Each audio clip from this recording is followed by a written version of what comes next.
What's going on, Capricorn? Welcome to the channel. Robin here with AriesFireTarot. What's up? So I'm just going to give the good tarot a shuffle here so I can start doing your May 2020 wealth and abundance financial reading.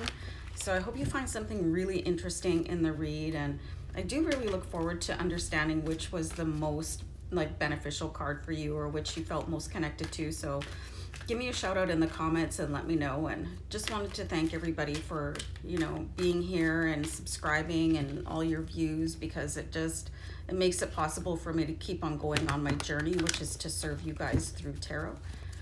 So anyway, we'll dive right in a sec. I'm just going to shuffle a couple more times. So I hope you are doing great and taking care of yourself and staying well and, all of that good stuff. So anyway, there's a reason I keep my intro short, you guys, is because I'm boring. So I'm just going to start the reading, and we'll look at your first card, which is my financial challenge. We'll have a quick peek at that right away. So you've got the Six of Waters. So the first thing that popped into my mind right away is, there's that saying that once you get rid of the thought in your head of how your life was supposed to be, you'll prepare yourself for the life that you have, or something to that effect. So maybe you're clinging to some dream with the Six of Water that,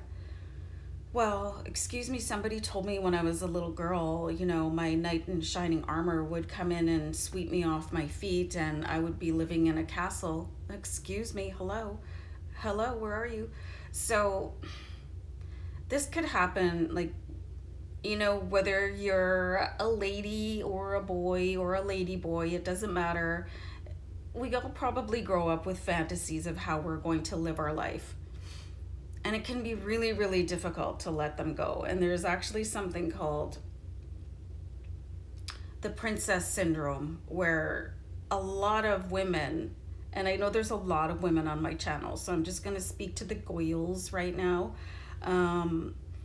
You still keep on holding out that somebody's going to come in and rescue you financially. So, and what if that never happens? And secondly, why would you want that to happen? Why would you want somebody else to be in control of you financially, when meanwhile you're so powerful, you could do it all yourself? So stop daydreaming about where you think you should have been and who's going to come and rescue you, and that old thing about going and standing in front of the mirror and looking at yourself and understanding that you're the only one that can rescue yourself could be a really big benefit to you. So take a few looks at what you really think and why you think them. Honestly, I went through that. I was always reading the fairy tales, and the handsome Prince Charming always came in and saved the damsel in distress.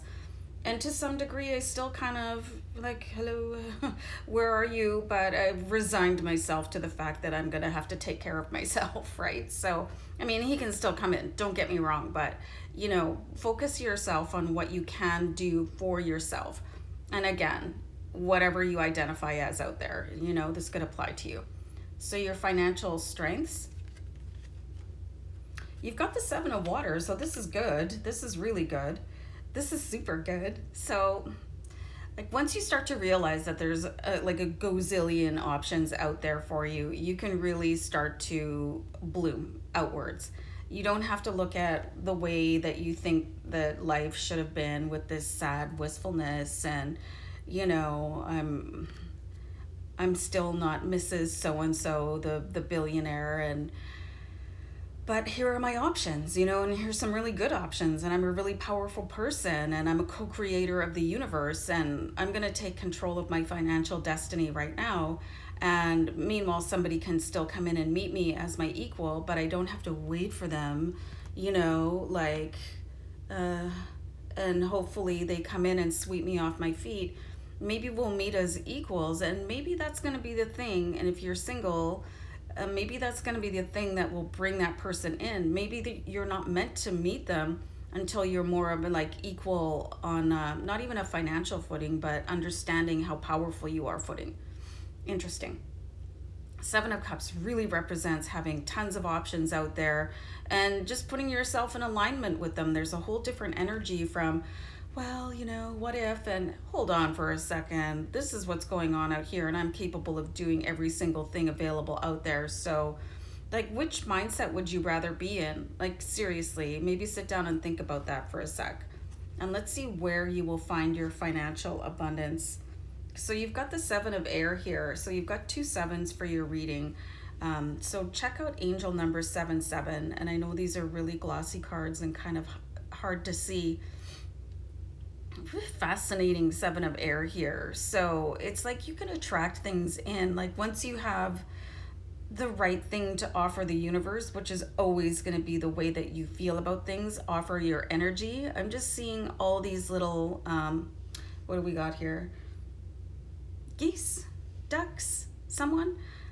They're going to come in and be attracted to you. So you can attract a whole lot better into your life once you sort of lose the damsel. And what's the opposite gender of damsel? I don't even know because it's not popular. You know, once you lose that sort of fantasy life that somebody should come in and start paying your bills. And I still, honestly, there's a fraction of me that I'm still waiting for that. But anyway, this is about you guys. But you see the way that the Seven of Air is sitting very calmly. And opportunities are coming in. Like, let's forget the fact that it's somebody feeding geese or ducks. You know, this is how you can have the whole world feeding out of the palm of your hand. It's just, if you see things, everything, every single thing as an opportunity to thrive and advance yourself financially, then things are going to start like coming to you and be attracted to you. So this is where you're going to find your abundance. You're going to find it in yourself.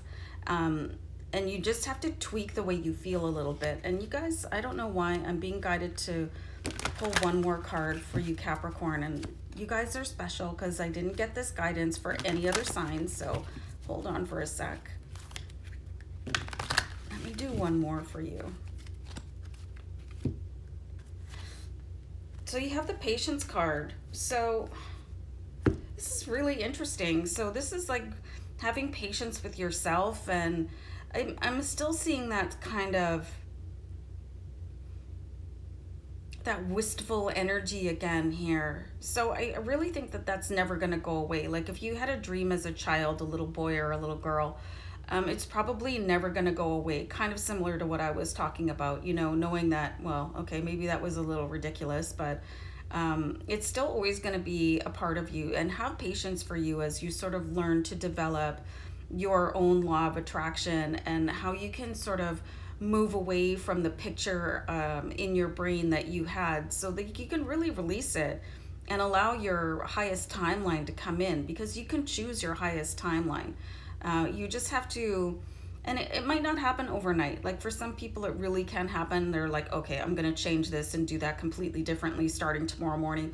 But maybe you need practice, and maybe you need time to do that, and maybe you need to study and do your affirmations and write down your law of attraction journal and all of that good stuff. Make a vision board and gradually get to this mindset where you see that every single thing is available to you, and you truly can have the world feeding out of the palm of your hand.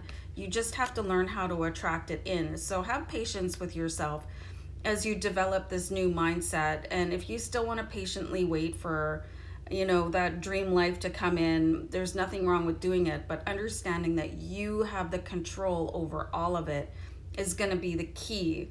And, you know,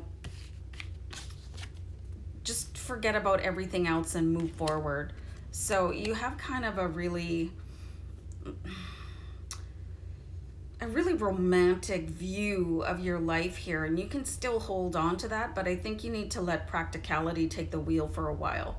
So very interesting read for you guys. And I feel like it's like very, like I said before, a very romantic feeling to it, that you guys, again, look at the way these two cards are posed. They're so similar, and they're very, I'm seeing something else coming in here for you too, and it could be a romantic interest But I think you need to bide your time and sort of take control of who you are at the same time. Very fascinating cards and feeling that I'm getting here for you. So I think you're all in all going to have a really good month of development and be able to attract in really, really cool opportunities for yourself. So guys, take care. Bye.